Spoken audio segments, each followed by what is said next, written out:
A young macaw had been screaming desperately at the window for hours. "What an annoying racket," the neighbors complained. But when the veterinarian finally paid attention to the cries, what she discovered made her run. Before we get into today's story, let me know where you're watching from. Feel free to grab a coffee or get comfortable on the couch, and please don't forget to support us. You just need to click the like button, and I'll know you enjoy this type of story. So ready? Let's begin. The morning sun streamed through the cracks in the window of the small backyard behind Eleanor's house. The 78-year-old woman walked slowly among her plants, watering the pots of basil and mint she tended to with such care. It was a routine that had calmed her ever since she became a widow 5 years ago. The house, which once echoed with conversations and laughter beside her husband, now lived in a silence she had learned to accept. That Tuesday morning, while adjusting the soil in a pot of geraniums, a strange noise caught her attention. There were sharp, desperate cries coming from the old oak tree that shaded the back of the yard. She looked up, shielding her eyes from the sun with her hand, and saw something that made her drop the watering can immediately. A young green macaw chick was stuck among the lower branches of the tree. The small bird, its feathers not yet fully developed, was trying to move, but one of its wings seemed to be in an odd position. The cries it emitted were of pure desperation, calling for a family that couldn't hear it. "Oh, my goodness," the old woman murmured, cautiously approaching the tree.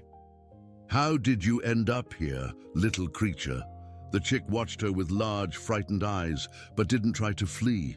It was as if it knew it needed help, and that this white-haired woman with a gentle voice posed no threat.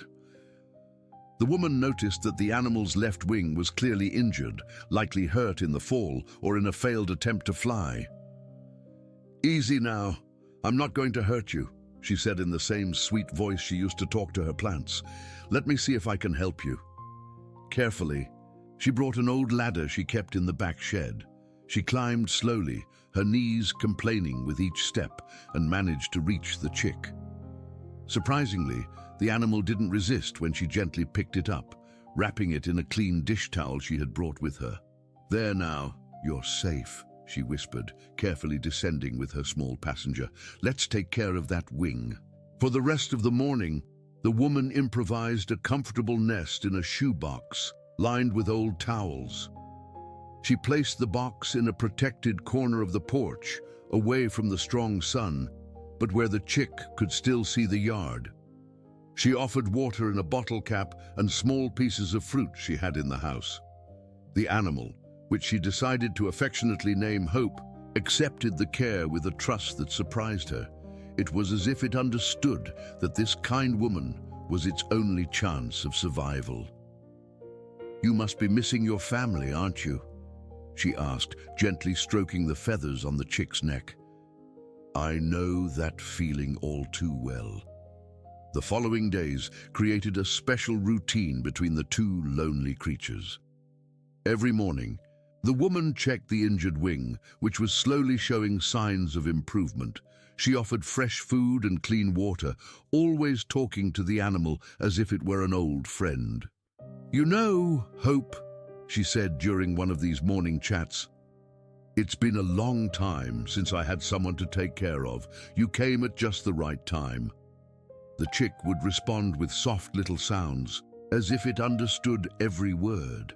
A special connection was forming between them, something that went beyond the simple relationship between a human and a pet.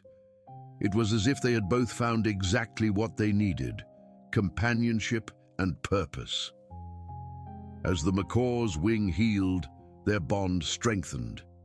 The woman found that talking to Hope made her days less empty, and the chick seemed to flourish with the loving care it received.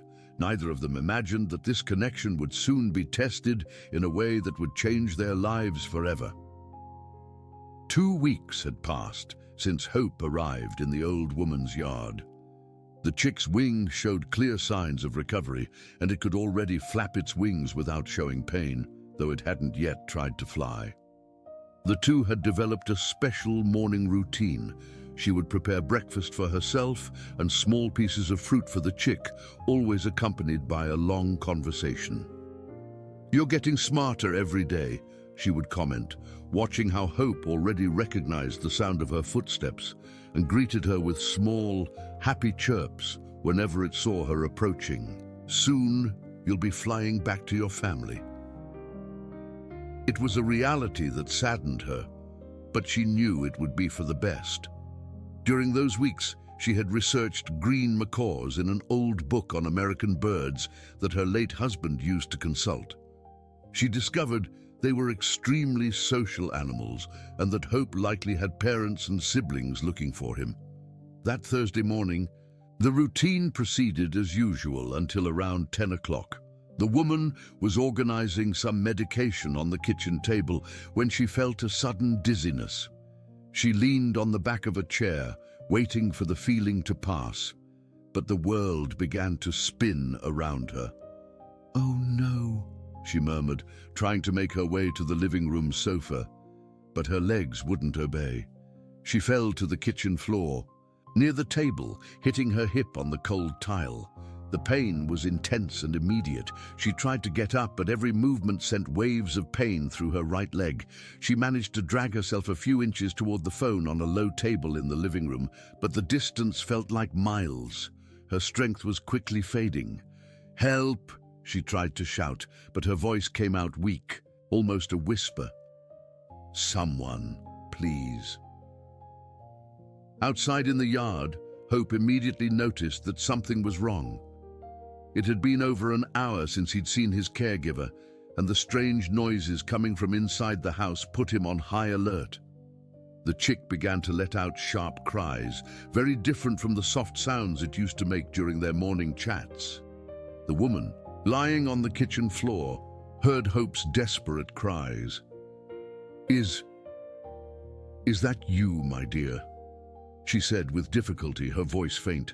I need help." The chick seemed to understand the urgency of the situation. Its cries grew louder and more insistent. For the first time since arriving in the yard, Hope tried to fly. With great effort and small hops, it managed to get to the kitchen window that overlooked the yard. From there, it could see part of the woman's body lying on the floor. The macaw's cries intensified. It was as if all the animal's instincts were focused on a single purpose: to get help for the person who had saved its life. It beat its wings against the window pane, screamed non-stop, and made desperate movements to attract attention. "Hope," the woman whispered, managing to turn her head slightly toward the window. You're trying to help me, aren't you?" Even through the pain and despair, she was moved by the small animal's dedication. It was as if all the weeks of care and affection were being repaid in a way she could never have imagined. The macaw's cries echoed through the yard and began to spread through the neighborhood. But would it be enough to get someone's attention? And even if someone heard, would they understand it was a call for help? Time passed slowly, and the woman's condition became increasingly critical. Hope was now her only connection to the outside world, her only hope for rescue. On the street in front of the house, life went on as usual. Neighbors hurried to work, mothers walked their children to school, and the typical hustle and bustle of a Thursday morning filled the small neighborhood. Hope's cries, which had been going on for over an hour, began to annoy those passing by the property. "What an annoying racket," grumbled Mr. Miller, the next-door neighbor, as he watered the plants on his sidewalk. "That bird hasn't stopped screaming since early this morning." Across the street, Sharon had also noticed the noise. "Must be some injured animal," she commented to her daughter. "But it's not our problem, right? Everyone's got their own issues." Time kept passing, and inside the house, the woman's situation was deteriorating. The pain in her hip had intensified, and she felt her strength draining away. She tried once more to drag herself toward the phone, but the effort was immense for every inch she moved. "Hope! Keep screaming, my dear," she murmured, her voice growing weaker. Someone has to hear. Someone has to understand. The macaw chick seemed to grasp the urgency better than anyone in the neighborhood. Its cries became even more desperate, and it started to do something that surprised even the woman herself. It tried to fly to the front window of the house. With clumsy but determined movements, Hope managed to reach the living room. Its wing, though much better, was still not fully healed. But the adrenaline and instinct to protect its caregiver seemed to give it extra strength. It positioned itself on the window facing the street and intensified its cries. It was then that Dr. Emily Carter, a 29-year-old veterinarian, drove down the street on her way to a house call. She had graduated 3 years ago and had a special sensitivity to the sounds of animals in distress. Something about the cries coming from the house caught her professional attention. "Hold on," she said to herself, slowing down the car. "That sound, it's not normal." She pulled over in front of the house and got out, trying to pinpoint where the cries were coming from. She soon saw the young macaw in the front window, making desperate movements and emitting sounds that clearly indicated extreme anguish. "Hey, little one," she said, approaching the window. "What's going on in there?" Hope, seeing the young woman approach, intensified its cries even more and began to jerk its head toward the inside of the house, as if trying to direct her attention to something specific. The veterinarian, accustomed to interpreting animal behavior, immediately realized this was not simple stress or common agitation. "You're trying to show me something, aren't you?" she said, walking around the house to get a better sense of the situation. When she reached the back of the property where the yard was, she could see through the kitchen window a part of what was happening inside. She glimpsed what appeared to be a person lying on the floor. "Oh my God!" she exclaimed, her heart racing. "Ma'am, are you okay? Can you hear me?" The veterinarian's voice reached the elderly woman's ears like a blessing. "Help," she managed to say, using all the strength she had left. "Please, I need help." Dr. Carter didn't hesitate. She took out her cell phone and immediately dialed 911 while trying to find a way to get onto the property. "Hello, I need an ambulance right away. I have an elderly woman who has fallen inside her house, and I can't get to her." Hope, realizing its mission was accomplished, continued its cries, but now with a slightly different tone. It was as if it knew that help was on the way and that its caregiver would finally be rescued. The little hero with green feathers had achieved the impossible, turning its desperate cries into a lifeline. In a matter of minutes, the quiet street transformed into a scene of organized urgency. The ambulance arrived with its sirens blaring, followed by the fire truck that the veterinarian had also called to force entry into the house. Curious neighbors began to gather on the sidewalk, finally paying attention to what was happening at the property. Many considered the quiet old lady's house. "It's here, everyone," Dr. Carter said to the paramedics, pointing to the window where she could still see Hope. "The animal led me here. There's a woman on the floor inside. I was able to speak with her a few minutes ago." The fire captain looked at the small macaw in the window with an expression of surprise. "Are you telling me that this screaming bird is the one who raised the alarm?" he asked, preparing his tools to break down the door. "Exactly. I'm a veterinarian, and I can assure you his behavior was not normal. He was clearly asking for help," she explained, watching as Hope now remained calmer but still attentive to all the movement. When they finally managed to open the door and enter the house, the scene confirmed all their fears. The woman was on the kitchen floor, conscious but visibly weak. Her clothes were damp with sweat, and she was trembling slightly. Clear signs she had been there for a long time. "Ma'am, my name is Mike. I'm a paramedic," the man said, kneeling beside her carefully. "Are you in any pain?" "My hip. The right side," she murmured, trying to smile despite the situation. I've been here a long time if it weren't for Hope." "Hope?" the paramedic asked while performing the initial checks. My macaw," The chick in the window, he's the one who brought you here, she explained, her eyes filling with tears of gratitude and relief. Dr. Carter, who had entered with the rescue team, approached the window where Hope was watching everything intently. "You're a hero, you know that," she said softly to the chick. "You saved your caregiver's life." As the paramedics worked, assessing her vital signs and preparing her for transport, she insisted on giving instructions for Hope's care. "Please, the chick needs fresh water every day, and small pieces of fruit. His wing was hurt, but it's getting better," she said between breaks in the medical procedures. "Ma'am, don't worry about that right now," one of the paramedics said gently. "Let's take care of you first, then we'll figure out what to do with the little guy." It was then that Dr. Carter offered to help. "I can take care of him while you recover. I'm a vet, and from what I saw today, this animal is very special." The relief on the elderly woman's face was immediate. "You would do that, even though you don't know me?" "Of course. Any animal capable of doing what he did today deserves all the care in the world," the vet replied, already observing Hope with a professional eye. "Besides, I have a clinic nearby. I can take a better look at that wing of his." As the stretcher was prepared to take her to the hospital, she asked to be carried to the window where Hope was waiting. Very carefully, the paramedics complied with her request. "Hope, my dear," she said, extending her hand toward the chick. "You saved me. Now you're going to stay with Dr. Carter until I come back, okay?" The chick made a soft sound, almost as if it understood every word. It allowed the veterinarian to pick it up carefully, without resistance, as if it knew it could trust this new person who had appeared in response to its desperate cries.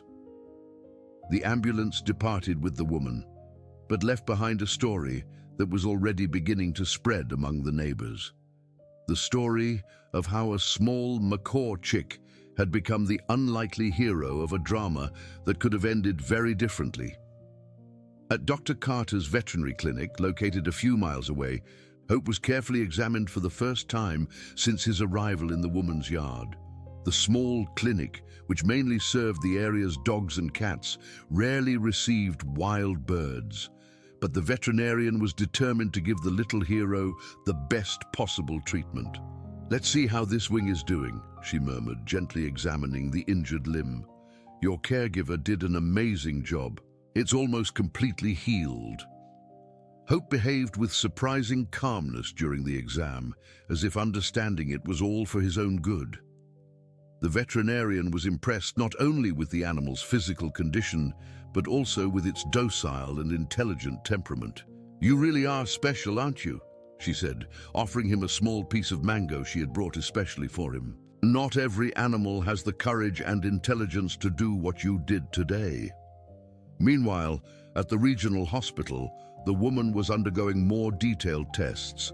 The doctors confirmed she had suffered a femoral neck fracture, a serious injury for someone her age, but fortunately, it had not been complicated due to the swift rescue.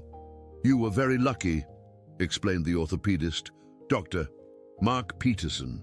"If you had been on the floor for much longer, the situation could have become considerably worse. How did you manage to call for help?" With a faint but proud smile, she told the whole story.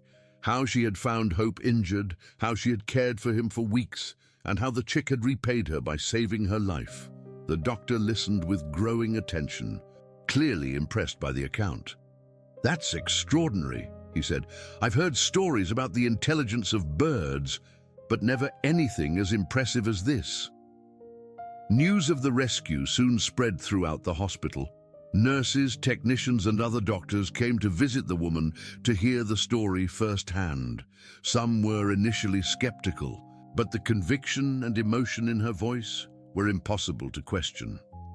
Back at the clinic, Dr. Carter had set up a comfortable, temporary environment for Hope.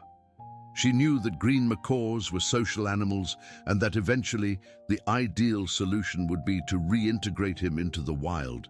But for now, the focus was on making sure he felt safe and well cared for.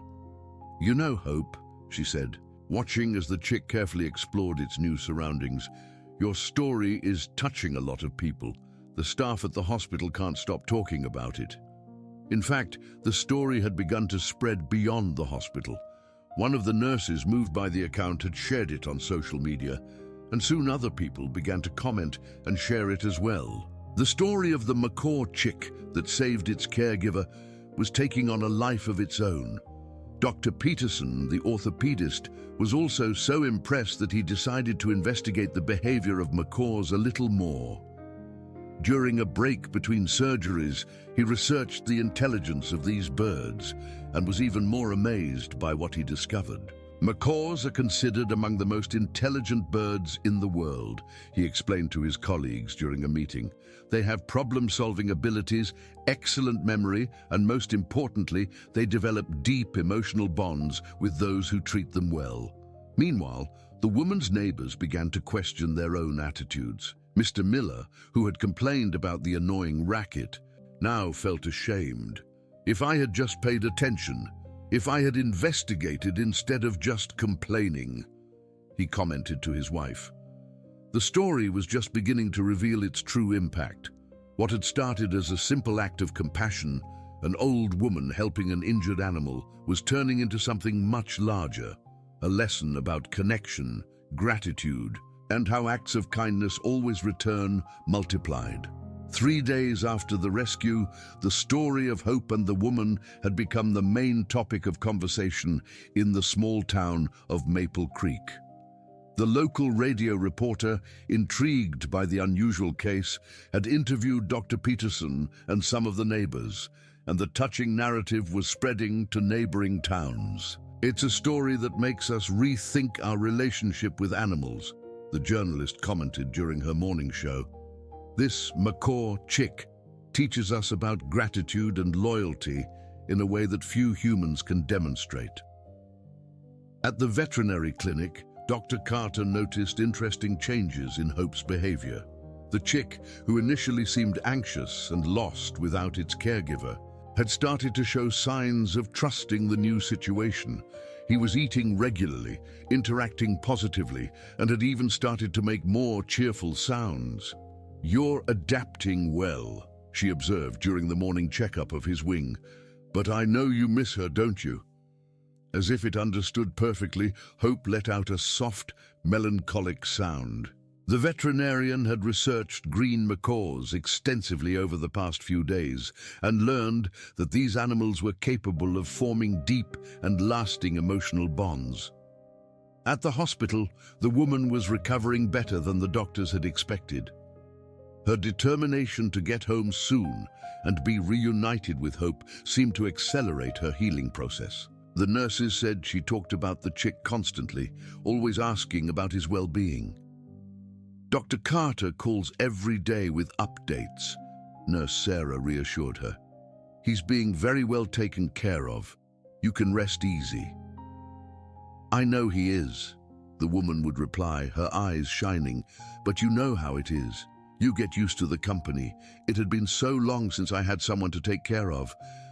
It was during one of these conversations that Nurse Sarah had an idea. She had grown up in a rural area and knew the importance of animals in the lives of the elderly. She spoke with Dr. Peterson about the possibility of a special visit. "Doctor, what if we brought the bird here to visit her, just for a few minutes so she can see he's okay?" The doctor, who had become a great advocate for the story after witnessing the positive impact it was having on his patient's recovery, considered the idea. "It's a bit unusual, but I'll talk to the hospital administration." When Dr. Carter received the call from the hospital proposing the visit, she was moved by the initiative. "Of course, I think it would be beneficial for both of them. Hope is missing her too." The preparation for the special visit mobilized several people. The hospital administration, initially hesitant, eventually approved after learning more about the story. A few rules were established. The visit would be in a restricted area, last only 30 minutes, and have constant medical supervision.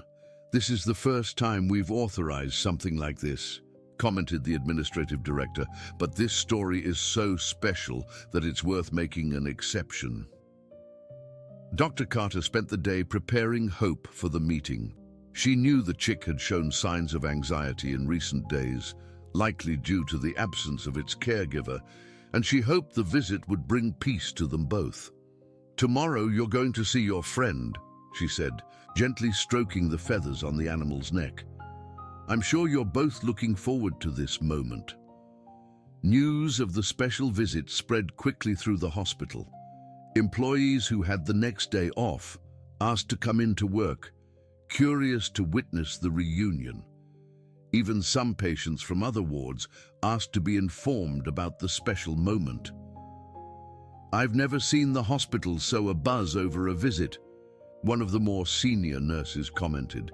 "But then again, we've never witnessed a story as beautiful as this one."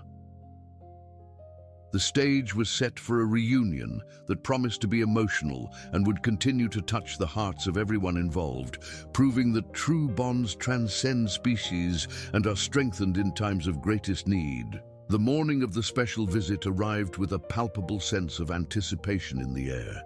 Dr. Carter arrived at the hospital early, bringing Hope in a transport carrier specially adapted for his comfort.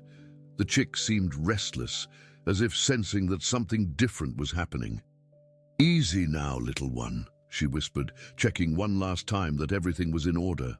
"Today is a special day."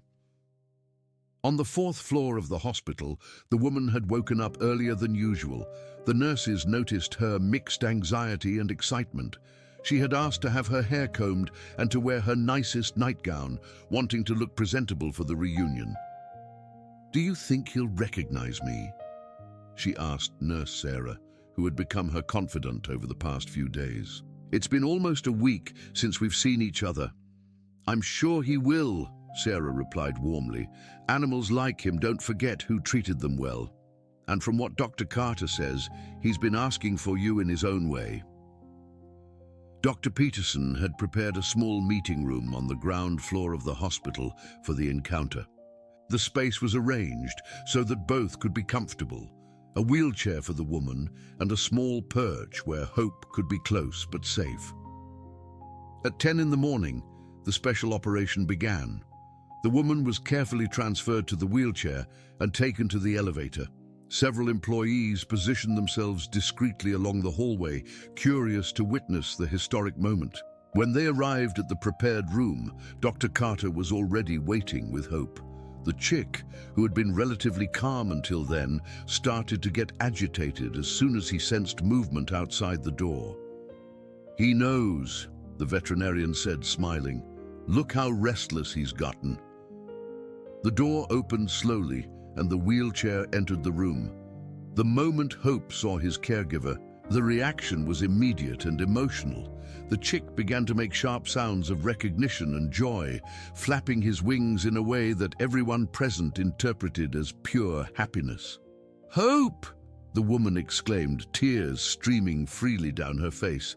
"My dear, you look so handsome." Dr. Carter carefully brought the perch closer, allowing the two to be near each other without any risk. The chick stretched its neck toward the woman, making the soft, comforting sounds she knew so well. "He's grown," she observed, noticing how his feathers were more developed and shiny. "And his wing? How's his wing?" "It's almost completely healed," the veterinarian explained. "In a few weeks, he'll probably be able to fly normally. You did an incredible job taking care of him." For 20 minutes, the two communicated in their special language. The woman spoke softly, and Hope responded with a variety of sounds that seemed to express different emotions. It was as if they were catching up and sharing everything that had happened. Dr. Peterson, observing the scene, was impressed by the evident connection between them. "It's extraordinary," he commented quietly to one of the nurses. "You can clearly see there's a real emotional bond between them." "Doctor," the woman said, addressing the physician without taking her eyes off Hope, "when I can go home, can he come back with me?" Dr. Carter and Dr. Peterson exchanged glances. They both knew the issue was complex. On one hand, the bond between them was undeniable and beneficial for both. On the other, there were legal and animal welfare issues to consider. "Let's talk about that calmly," the veterinarian replied diplomatically. "The most important thing right now is for both of you to recover completely." When it was time to say goodbye, the emotion was palpable. Hope seemed to understand that the separation would be temporary this time, but he still made a few melancholic sounds when the transport carrier was closed. "See you soon, my hero," the woman said, gently touching the carrier. "Thank you for saving my life." The reunion had been even more moving than anyone had expected, and it made it clear that the story of these two was far from over. The hospital visit had an impact no one could have anticipated. The story of the reunion spread quickly on social media, and soon journalists from larger cities began calling the hospital for interviews. What had been a local story was turning into something much bigger. "I never thought our little Maple Creek would be news across the state," commented the mayor, who had also learned of the story through its social media buzz. Dr. Carter found herself at the center of attention she wasn't used to. Interview requests flooded her clinic daily, and she had to hire an extra receptionist just to handle the calls. But what impressed her most was how Hope had become a sort of celebrity. "Look at this," she said to the chick, showing him an article in the local newspaper that featured a picture of the two of them. "You've become famous, little hero." In fact, the fame was bringing unexpected consequences. Biologists specializing in birds from the University of Georgia became interested in the case, wanting to study the behavior Hope had demonstrated. A team of researchers had already contacted the veterinarian. "This case could contribute significantly to our understanding of emotional intelligence in birds," explained Professor Charles Edwards, head of the biology department. "The life-saving behavior demonstrated by the animal is extremely rare and worth documenting scientifically." Meanwhile, at the hospital, the woman was recovering at a speed that surprised the medical team. Dr. Aitai Peterson attributed her exceptional progress to the positive emotional impact of Hope's visit. "Patients with strong emotional support recover more quickly," he explained to the medical students who came to follow the case, "and I've rarely seen a bond as strong as the one between them." The question of Hope's future, however, was becoming more complex. As the story gained traction, the local Fish and Wildlife Service, FWS, was notified about the situation of a green macaw being cared for by a private citizen. Technically, keeping a wild bird without a permit was against regulations. "We understand the special circumstances," explained the FWS agent Robert Evans during a meeting at the clinic, "but we need to regularize the situation. There are protocols to follow." Dr. Carter found herself in a delicate position. On one hand, she understood the importance of environmental laws. On the other, she had witnessed firsthand the special bond between the woman and Hope. "What if we could get a special permit?" she suggested, considering the unique circumstances of the case. It was then that something unexpected happened. The story's reach had caught the attention of Jennifer Hayes, a journalist for a national television network who specialized in human interest stories. She decided to travel to Maple Creek to document the case personally. "This is exactly the kind of story America needs to hear right now," she told her film crew. "In a time of so much negative news, stories like this remind us of the goodness that still exists in the world."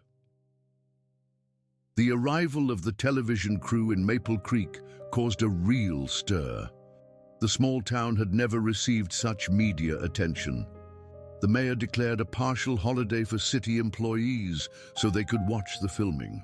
"We need to be ready," Dr. Carter said to Hope as she organized the clinic for the shoot. "A lot of people are about to hear our story." At the hospital, the woman was also being prepared for her first television interview. The nurses helped her with her hair and chose a suitable outfit. "I'm nervous," she confessed to Nurse Sarah. "I never imagined I'd be on television because of a little bird." "You'll do great," Sarah encouraged her. "It's a beautiful story, and you tell it in a way that would move anyone."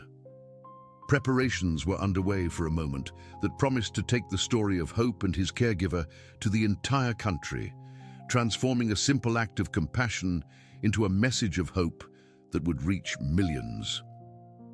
The day of the national television shoot arrived with a special energy in Maple Creek. The news crew had set up an impressive operation with professional cameras, sound equipment, and a production that turned the small town into a veritable film set. Jennifer Hayes, the reporter, had decided to structure the segment chronologically, starting at the veterinary clinic, then moving to where it all began, the woman's house, and finishing at the hospital with the reunion. "We want people to feel the emotion that you all experienced," she explained to Dr. Carter while they tested the audio. "This story has the power to change how people see animals." At the clinic, Hope behaved like a true professional in front of the cameras. He seemed to understand that something important was happening and remained calm and cooperative throughout the filming. The veterinarian detailed how she had found the chick screaming desperately and how her professional intuition had led her to investigate. "When I saw that behavior, I knew immediately that something was wrong," she explained, with Hope perched calmly on her shoulder. "Animals don't act like that for no reason. They have an instinctual wisdom that we humans sometimes ignore." And the second part of the shoot took place at the house where it all started. Neighbors gathered on the street, curious and emotional to be part of a story that was now national. Mr. Miller, who had complained about Hope's cries, specifically asked to give a statement. "I deeply regret not paying attention," he said, visibly moved in front of the cameras. "That little bird was calling for help, and all I thought about was my own comfort. It's a lesson I'll carry with me for the rest of my life." Sharon, the neighbor from across the street, also wanted to participate. "Now I understand that we need to look out for each other, including the animals.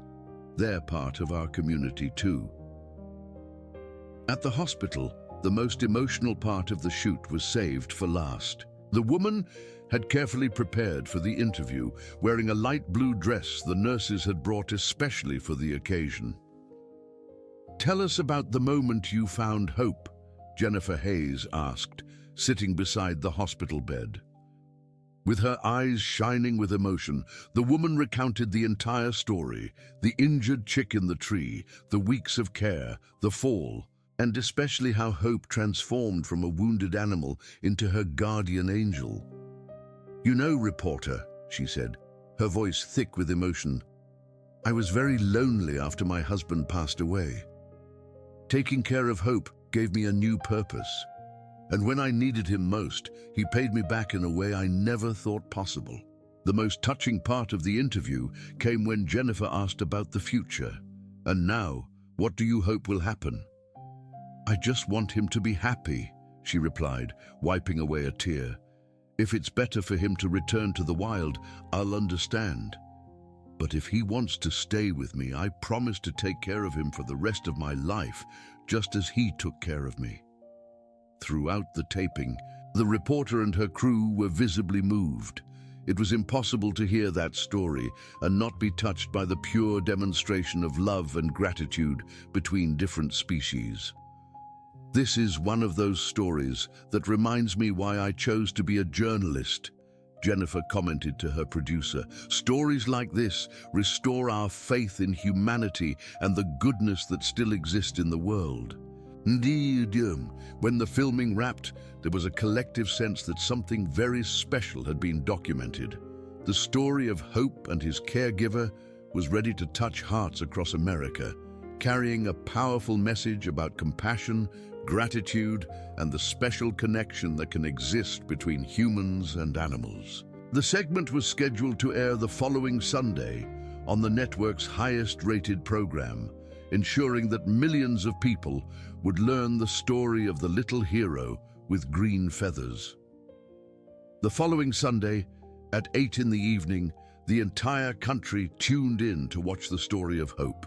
The 15-minute segment was the highlight of the nation's most-watched news program. On social media, the hashtags Hope the Hero and Animal Love became trending topics in a matter of minutes. The response was extraordinary. The Maple Creek City Hall phone rang off the hook, with people from all over the country wanting to know how they could help or learn more about the story. Dr. Carter's clinic page gained thousands of followers overnight. More importantly, the story had a major impact on the legal issues surrounding Hope. The public pressure generated by the report reached the relevant authorities, and an unexpected solution emerged. The U.S. Fish and Wildlife Service, in partnership with the National Conservation Institute, decided to create a pilot program for special guardianship in exceptional cases like Hope's. The story touched not only the public, but also our agents, explained Agent Evans in a press conference. We decided that cases like this, where there is a demonstrably beneficial bond for both parties, deserve special consideration. 2 weeks after the segment aired, the woman was discharged from the hospital. Her recovery had been remarkable, and the doctors attributed her success not only to the treatment, but also to the emotional support the whole situation had provided. "I've never seen a patient recover with such determination," commented Dr. Peterson at her discharge. The love and anticipation of seeing Hope again definitely sped up her healing. The day she returned home was marked by a small celebration. Neighbors, hospital staff, and even people from nearby towns gathered on the street to witness the special moment. Dr. Carter had brought Hope, who was now fully healed and capable of flight. "It's time for you two to decide what you want to do," the veterinarian said, placing Hope's perch in the backyard where it all began. The moment was touching and revealing. Hope, who could now fly perfectly, took a few short flights around the yard, testing his recovered abilities. Everyone watched in silence, knowing this was the moment of truth. Would he choose to stay or to leave? After a few minutes of flying, Hope landed on his caregiver's shoulder. He made soft sounds and nestled against her neck, just as he had in the first weeks they were together. The message was clear. He had chosen to stay. "I think he's given his answer," the woman said, gently stroking the chick's feathers. "We're a family now." The special permit was made official a week later, allowing the woman to keep Hope under her care, with periodic check-ins from the veterinarian and the FWS. The case set an important precedent for similar situations across the country. Months later, the story continued to inspire people. The small house in Maple Creek became a pilgrimage spot for animal lovers. The woman, now fully recovered, received visitors from all over the country who came to meet Hope in person. "I never imagined that taking care of an injured little bird would change my life so much," she reflected, watching Hope play in the yard with his usual liveliness. "He taught me that true love always finds a way to return multiplied." Dr. Carter expanded her clinic and created a special rehabilitation project for wild birds, inspired by Hope's story. The project received funding from several organizations that learned of the case through the news report. The story also inspired significant behavioral changes. In Maple Creek and neighboring towns, reports of animal cruelty dropped drastically, while responsible adoptions increased.